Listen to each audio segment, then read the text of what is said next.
जे आजच्या समारंभाचे अध्यक्ष आहेत. नमस्कार. आपल्या मंत्रिमंडळातील सहकारी ह्या जिल्ह्याचे पालकमंत्री नामदार चंद्रकांतदादा पाटील, कार्यक्रमाला उपस्थित असणारे माजी खासदार रामशेठ ठाकूर, आमचे विधिमंडळातील सहकारी जयंतराव पाटील, तसंच रोहित पवार, अरुण लाड, ज्येष्ठ माजी मंत्री अण्णासाहेब डांगे,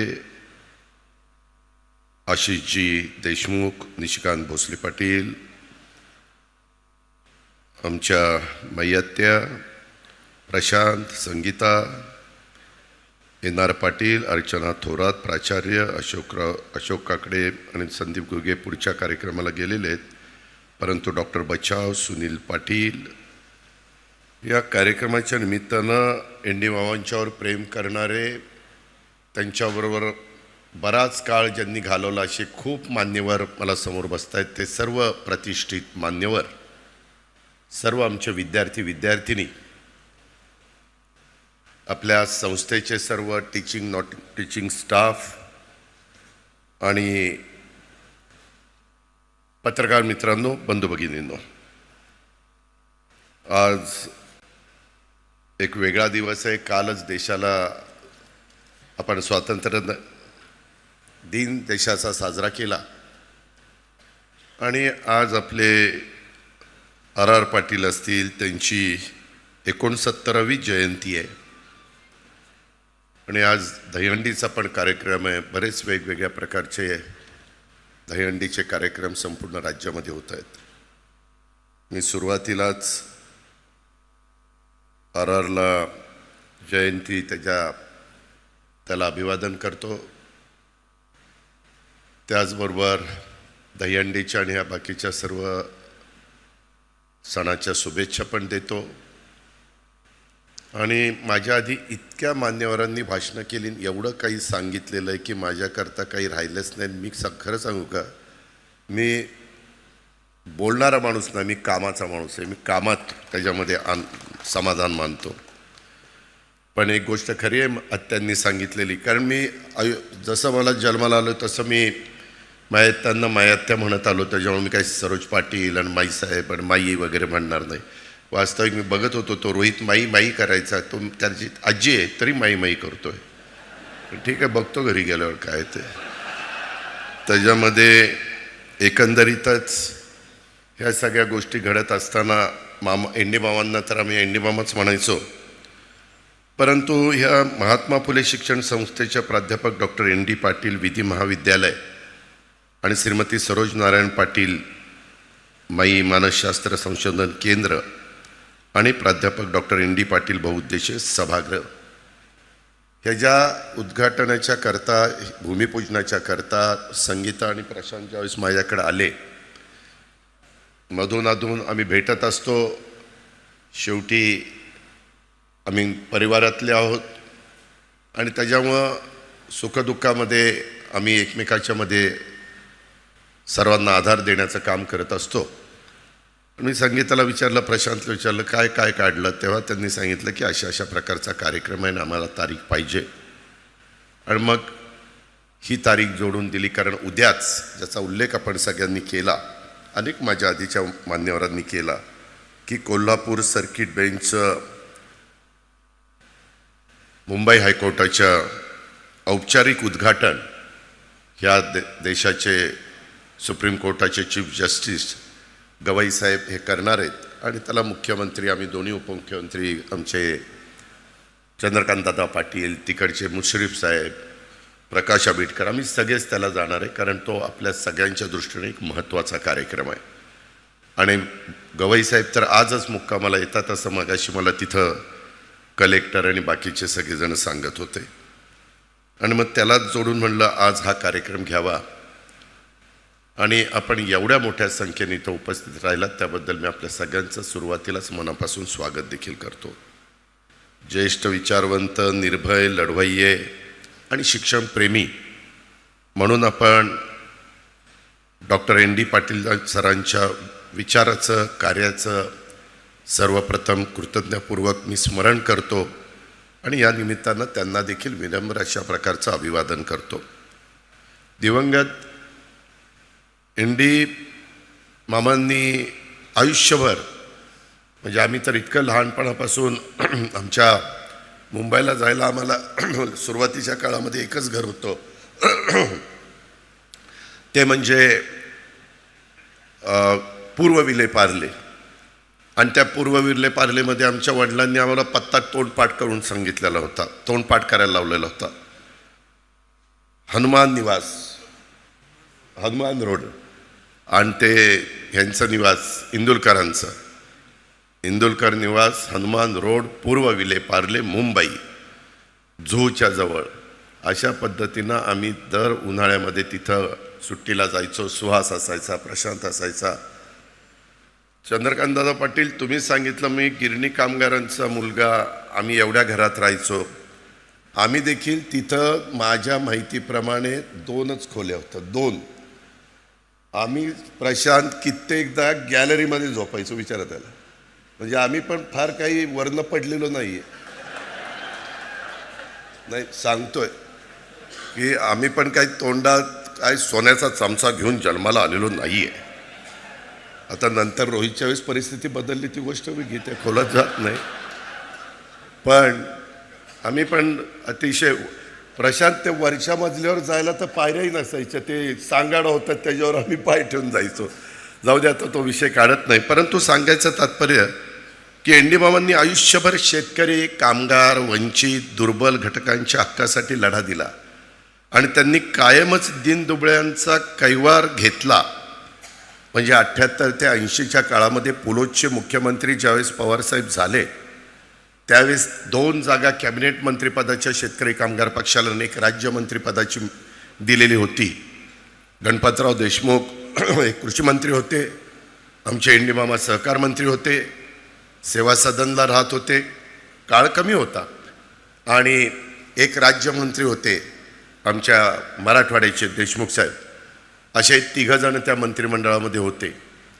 परंतु फार साधी त्यांची राहणी आणि सतत लोकांचे प्रश्न. त्यांनी कधी सुहास काय करतोय, प्रशांत काय करतोय, कधी त्या ठिकाणी लक्ष दिलं नाही.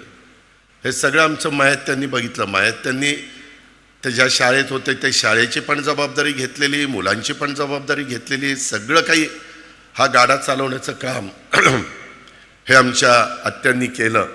आणि तो सगळा गेल्या अनेक वर्षाचा काळ ह्या सगळ्या मान्यवरांची भाषणं चालू असताना माझ्या डोळ्यासमोरनं येऊन गेला. मी बघितलंय समाजामध्ये 2 प्रकारची माणसं असतात.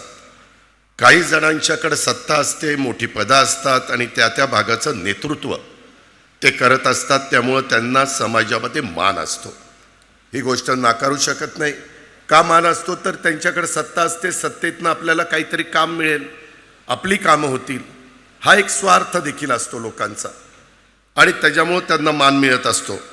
पण दुसऱ्या प्रकारचं व्यक्तिमत्व असं असतं, आणि जे इंडी मामांचं आम्ही बघितलं आहे ते पद किंवा सत्तेच्या आधारावर नाही आहे, तर स्वतःचं कर्तृत्व, गुण, त्याग आणि नैतिकतेच्या जोरावर लोकांच्या मनावर अधिराज्य ते गाजवतात. कारण अशा व्यक्तींचा समाजातला एक वेगळाच दरारा असतो आणि त्यांच्याविषयी एक आदरयुक्त भीती देखील असते. कारण त्यांचा शब्द हा आणि कृती दोन्ही जनतेच्या करता असतात आणि तेच फार जवळनं लहानपणापासून शेवटपर्यंत, जोपर्यंत मामा आपल्यात हयात होते तोपर्यंत आम्ही एन डी मामांच्याकडं पाहायचो. एन डी मामा दुसऱ्या प्रकरणामध्ये मोडतात आणि त्यांचं ते व्यक्तिमत्व तसं होतं. त्यांनी रस्त्यावरची खूप जनआंदोलनं केली आणि जितकं प्रभावी नेतृत्व दिलं तितकंच सभागृहामध्ये देखील त्यांची भाषणं अतिशय मुद्देसूद, अभ्यासपूर्ण आणि प्रभावी मांडणी आणि लोकांचे प्रश्न तडीच न्यायचे.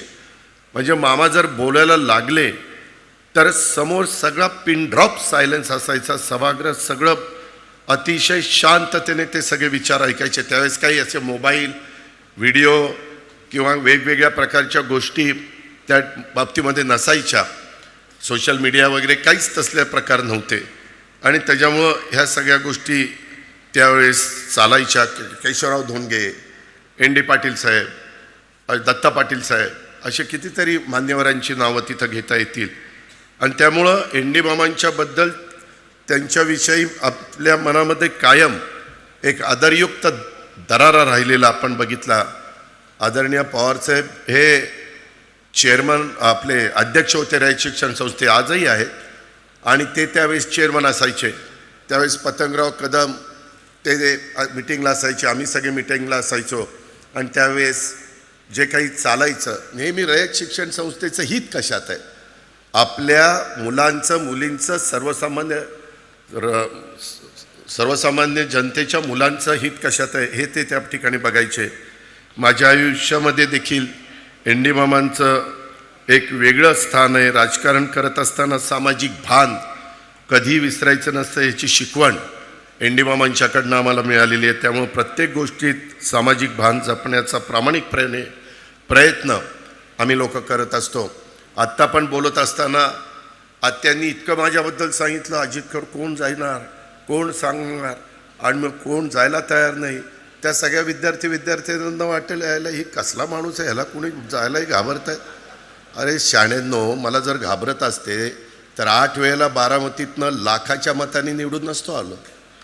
ज्या अर्थी 8 वेळेला लोक मला निवडून देतात, आणि त्यावेळेस तर 91ला देशात पहिल्या क्रमांकाच्या मतांनी काँग्रेस पक्षामध्ये मी खासदारकीला निवडून आलो होतो.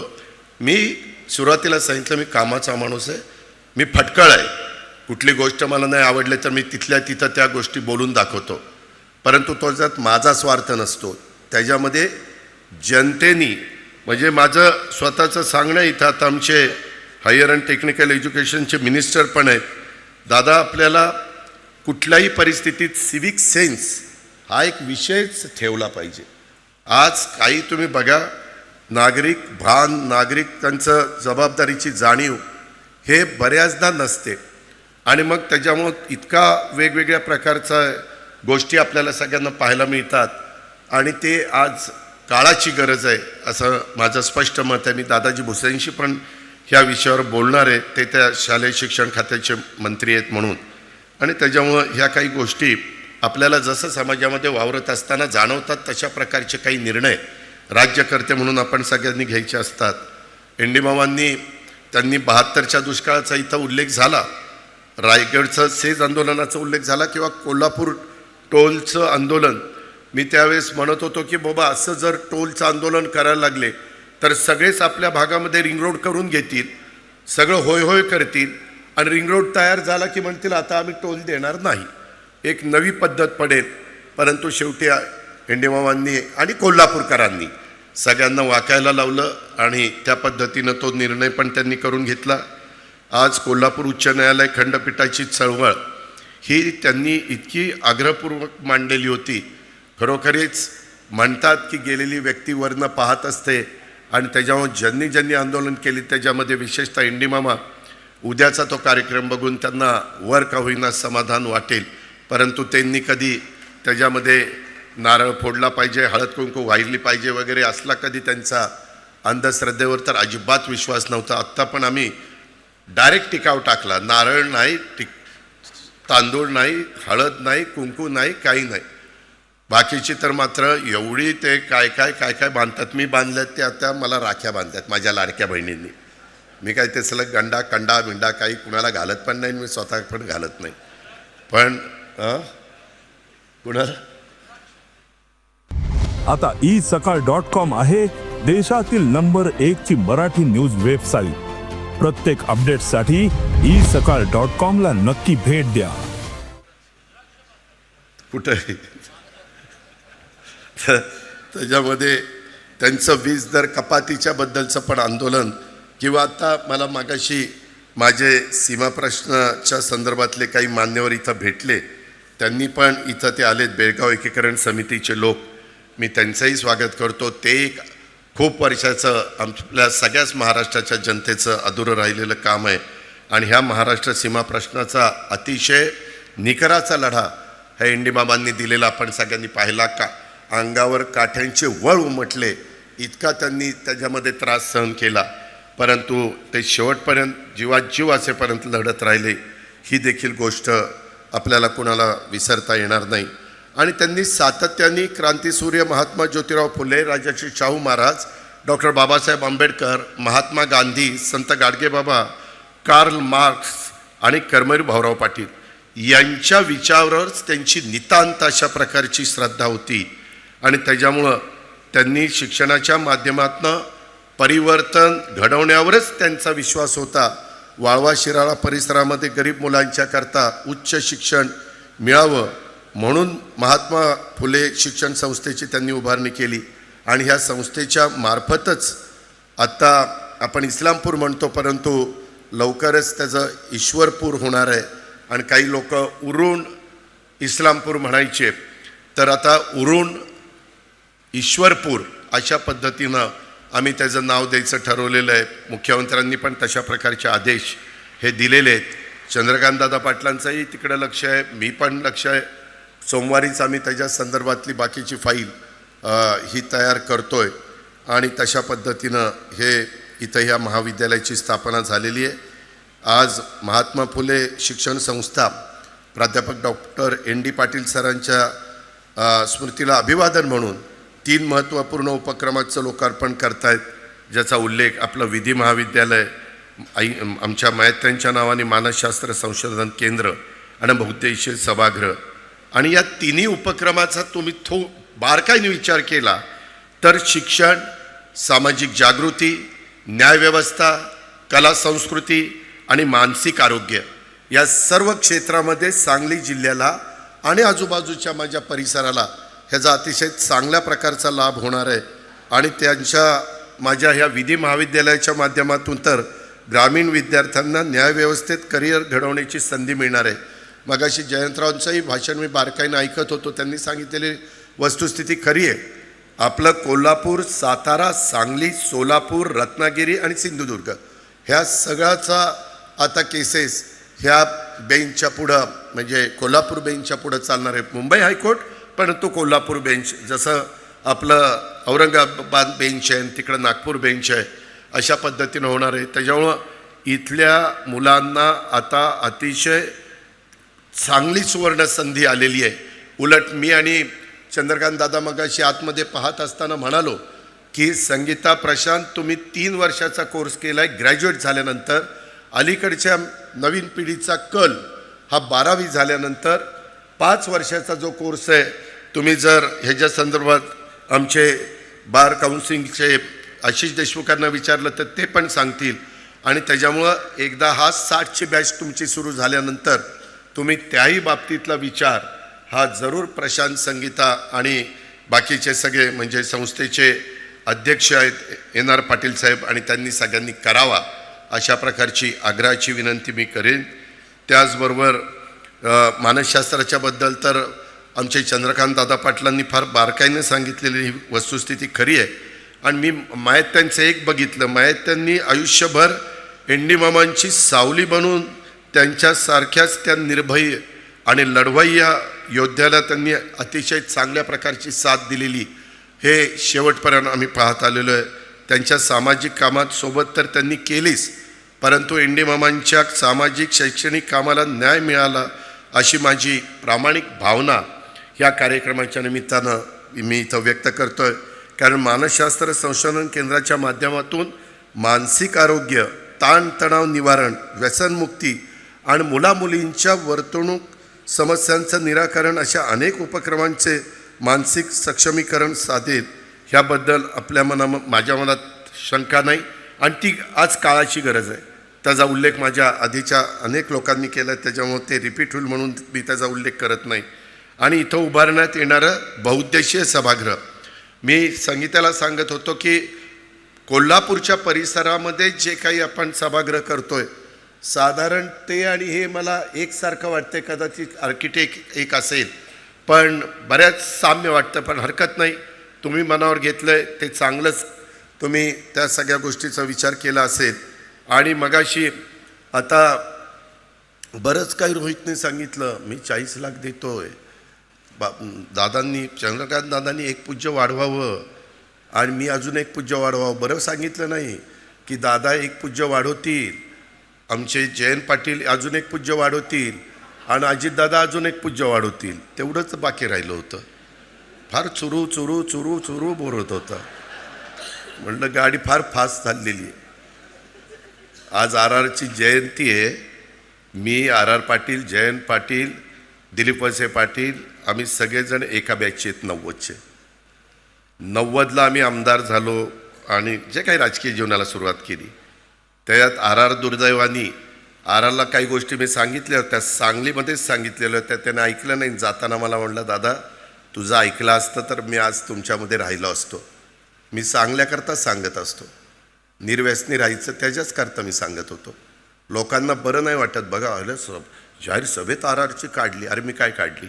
मी चांगलं सांगायला गेलो, वाईट काय सांगितलं? त्याच्यामुळं आम्ही सगळेजणं 90ला आलो.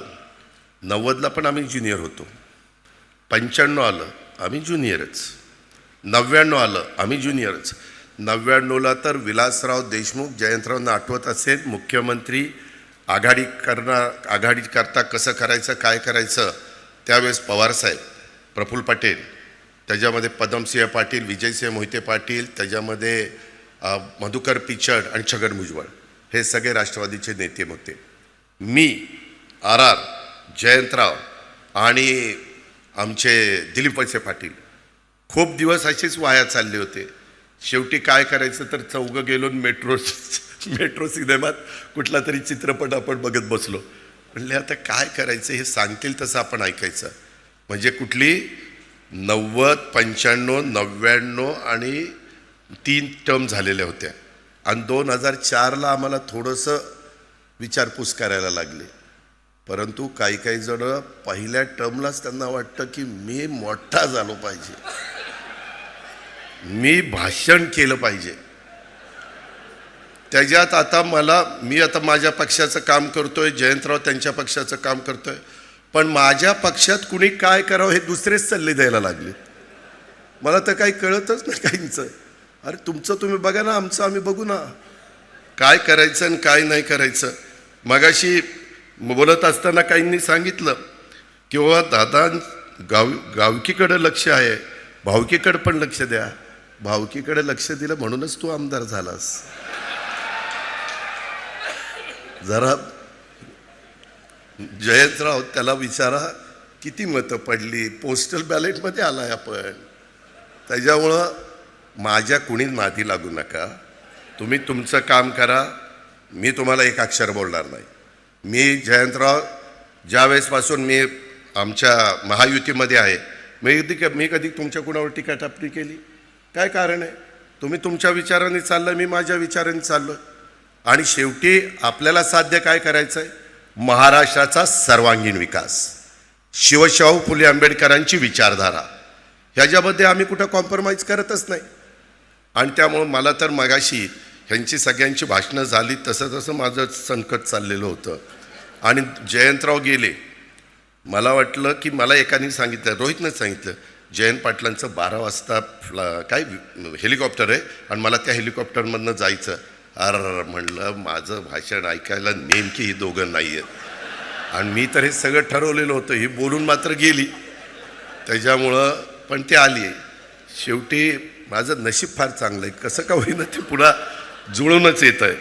मित्रांनो, मला एवढंच सांगायचं, मगाशी ह्यांनी तर महाशयांनी सांगितलं, आवाजात प्रेमळपणा असलेलं देखणं नेतृत्व.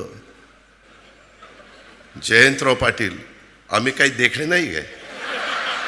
त्याला वाळव्याला बोलवायचं, इथं बोलवायचं, आमचीच बिन पाण्याने करायची ही देखणा. आणि आम्ही काय बिन देखणा आहे? तुला बघतोच, ये माझ्याकडे कसं काय येते. मित्रांनो, गमतीचा भाग जाऊ द्या. परंतु एकंदरीत माझा बरेच विद्यार्थिनी बसलेत. मला त्यांना सांगायचं की बाबांनो, आज इथं कर्मवीरांच्या नावाने स्पर्धा केंद्र आहे आणि इथं माझ्या सांगली जिल्ह्यातले, माझ्या कोल्हापूर जिल्ह्यातले बरेच विद्यार्थिनी, जे सर्वसामान्य मुलं आहेत, गरीब आहेत, आई वडील गरीब असल्यामुळं त्यांना आज शिक्षणाचं महत्त्व तुम्हाला सगळ्यांना कळलं. आज ज्ञान हे इतकं महत्त्वाचं आहे की तुम्ही ज्ञानी असाल तर तुम्ही कुठं जाल, हे आज जगाने सिद्ध करून दाखवलं आहे. आता AI, आर्टिफिशियल इंटेलिजन्स हा प्रोग्राम देखील आलेला आहे. आता त्याच्यात पण आपल्याला सगळ्यांना लक्ष घालायचं. आम्ही ऑलरेडी लक्ष घातलेलं आहे. राज्य सरकारमध्ये मुख्यमंत्री, आम्ही दोन्ही उपमुख्यमंत्री, आम्ही सगळ्यांनी बजेटमध्ये त्याकरता 500 कोटीची तरतूद केली. मी अनेकदा महाराष्ट्रात जातो आणि सांगतो की हे कमी पडले तर पुन्हा मी नागपूरच्या बजेट अधिवेशनामध्ये त्याच्यात अजून अधिकचा निधी देण्याचं काम करील. परंतु आपली मुलं मुली ते शिक्षण त्यांनी घेतलंच पाहिजे. आज कर्मवीर स्पर्धा केंद्र जिल्ह्यात 1 नंबर आहे. मी खरोखरीच त्यांचं अभिनंदन करतो.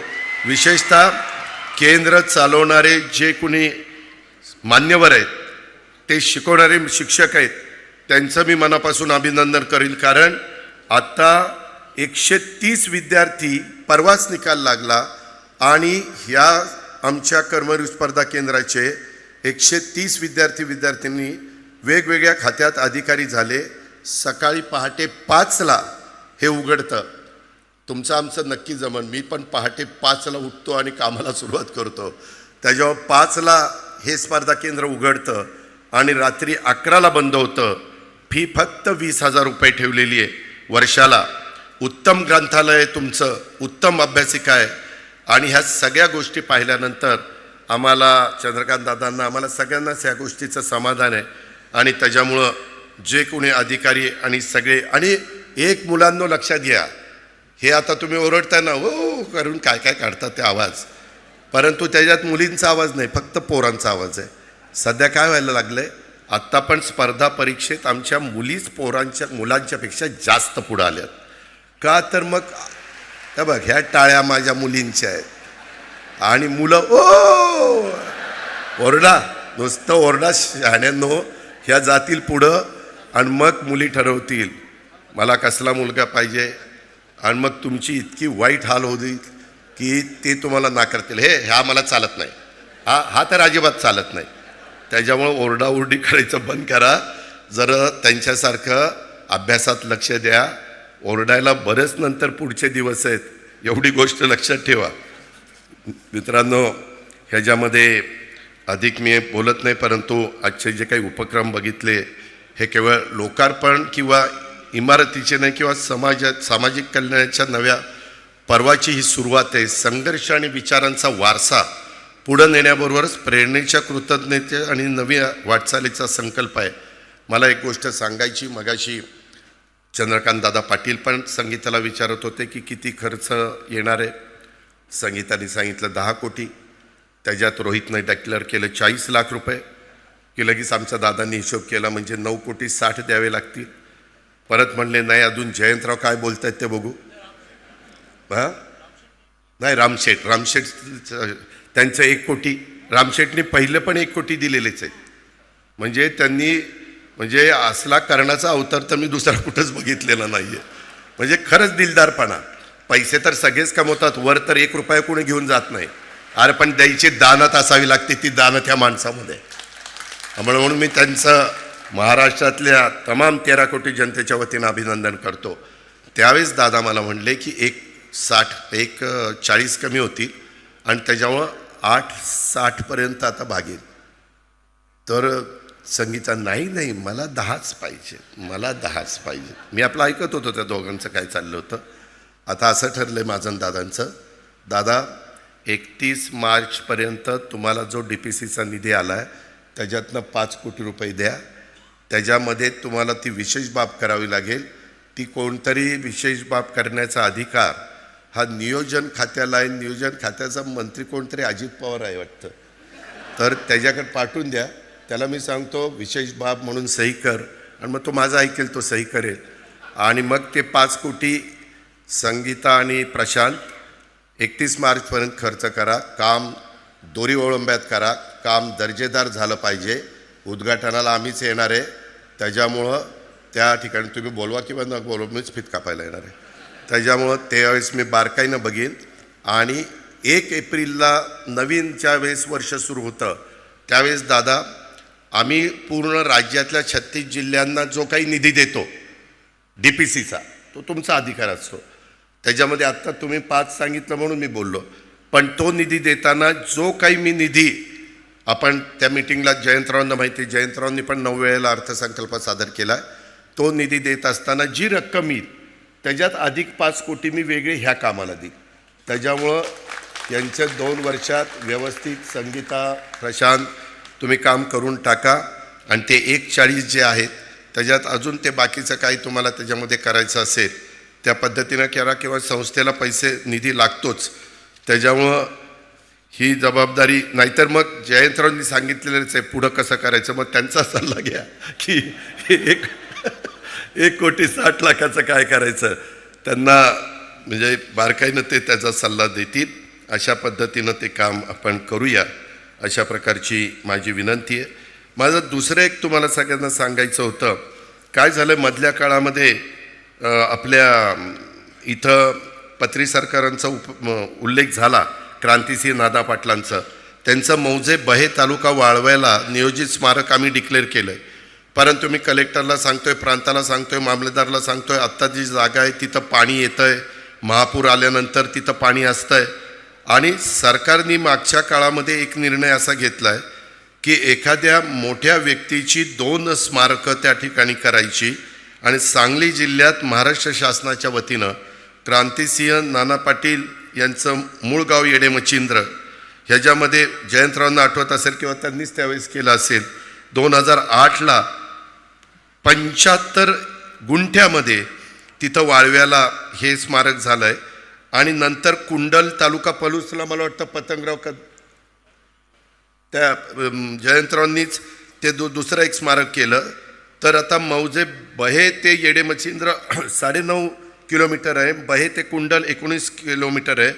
आणि राज्य सरकारचा तर तसा आदेश आहे, त्याचा मला हे पण GR पण मिळालेला आहे. माझी अशी विनंती होती, मी डिक्लेअर केलं त्याच्यापासून बाजूला जाणार नाही. आम्ही महायुती सरकारमध्ये जे काही सांगतो ते करण्याकरता कसोशीनं सगळे प्रयत्न करत असतो. पण त्या संदर्भात आता आपल्या इथं वाघवाडी फाटा तालुका वाळवा जिल्हा सांगली इथं महाराष्ट्र शासनाच्याच वतीनं त्यावेळेस सदाशिवराव खोत मला वाटतं कृषी राज्यमंत्री होते, त्यांनी Krantisinh Nana Patil food technology college पेठ येथे होणार आहे. त्या ठिकाणी देखील आपण क्रांतिसिंह नाना पाटलांचं स्मारक त्या बाबतीमध्ये करू शकतो. आता इथं क्रांतिसिंह नाना पाटील जन्मभूमी स्मारक समितीचे बहेचे काही मान्यवर विनायकराव किंवा इतर मान्यवर सगळे आलेले आहेत. त्यांनी त्याच्याबद्दलचा नीटपणे विचार करावा, कारण तिथं जागा मिळत नाही आहे. आणि जी जागा तुम्ही घ्या म्हणताय तिथं ऑलरेडी काहींनी अतिक्रमण केलेलं आहे, त्यांना काढायचं, पुन्हा नाराजी घ्यायची. ह्याबद्दल का मी आत्ता एक सुचवलेलं आहे की वाघवाडी फाटा इथं आपण त्या बाबतीमध्ये करू. आमची दोन्ही पण तयारी आहे. ही गोष्ट मी ह्या कार्यक्रमाच्या निमित्तानं तमाम माझ्या सांगलीकरांना, वाळवाकरांना आणि इथल्या सर्व सहकारी मित्रांना सांगू इच्छितो. अधिक मी बोलून आपला सगळ्यांचा जास्त वेळ घेत नाही, परंतु एकंदरीत एक चांगल्या कार्यक्रमाच्या निमित्तानं संगीता, प्रशांत आणि त्या सगळ्या मान्यवरांनी इथं आम्हाला बोलवलं. आणि जे काही त्यांच्या पण मनामध्ये होतं हे लवकर पूर्णत्वाला जावं, त्याच्याकरता आमचे पालकमंत्री चंद्रकांत दादा पाटलांनी पण मनाचा मोठेपणा दाखवला. बाकीच्या सगळ्या गोष्टी आमच्याकडनं बोलल्याप्रमाणे होतील, त्याबद्दल तिळमात्र शंका कुणी मनामध्ये बाळगू नका, अशा प्रकारची तुम्हाला सगळ्यांना मी आग्रहाची, नम्रतेची, कळकळीची विनंती करतो. आणि एकंदरीतच कोणत्याही संस्था किंवा त्यांच्या इमारती किंवा त्यांच्या माध्यमातून राबवण्यात येणारे उपक्रम या भौतिक बाबी असतात. मात्र ही जी काही संस्था मला वाटतं 7 एकरामध्ये आहे ना, किती एकर आहे? 7 एकर. ही सर्व संस्था मात्र चालवण्यामागं असणारी जी प्रेरणा असते, विचार असतो आणि तत्वेच खऱ्या अर्थाने जी तत्व असतात तीच खऱ्या अर्थानं अमर राहतात. डॉक्टर ND पाटील साहेब म्हणजेच ND मामा यांच्या कार्यातून आपण सगळेजण मिळून तीच प्रेरणा घेऊया आणि त्यांच्या समाजसेवेचा, शिक्षण सेवेचा जो काही वसा होता, जो काही वारसा होता, तो पुढं नेऊया. त्याकरता प्रशांत, संगीता, त्याचबरोबर आमचे NR पाटील साहेब, आपल्या त्यांचे तर मार्गदर्शन, आशीर्वाद मिळतच राहतील आपल्याला, परंतु हा वारसा पुढं आपण घेऊन जाऊया. अशा प्रकारचं आव्हान ह्या कार्यक्रमाच्या निमित्तानं मी आपल्या सर्वांना करतो आणि तुमच्या सर्वांच्या साक्षीनं महात्मा फुले शिक्षण संस्थेच्या प्राध्यापक डॉक्टर ND पाटील विधी महाविद्यालय, श्रीमती सरोज नारायण पाटील उर्फ माई मानसशास्त्र संशोधन केंद्र आणि ह्याची उद्घाटन झालं असं जाहीर करतो आणि डॉक्टर ND पाटील बहुउद्देशीय सभागृहाचं भूमिपूजन झालं असं ह्या निमित्तानं जाहीर करतो आणि आपल्या सगळ्यांची रजा घेतो. जय हिंद, जय महाराष्ट्र. धन्यवाद दादा. देश विदेशातील प्रत्येक घडामोडींचे लाईव्ह अपडेट मिळवण्यासाठी आता साम टीव्हीच्या सर्व सोशल मीडिया प्लॅटफॉर्मला लाईक, फॉलो आणि सबस्क्राईब करा. तसंच सर्व नोटिफिकेशनसाठी बेल आयकॉन प्रेस करायला विसरू नका.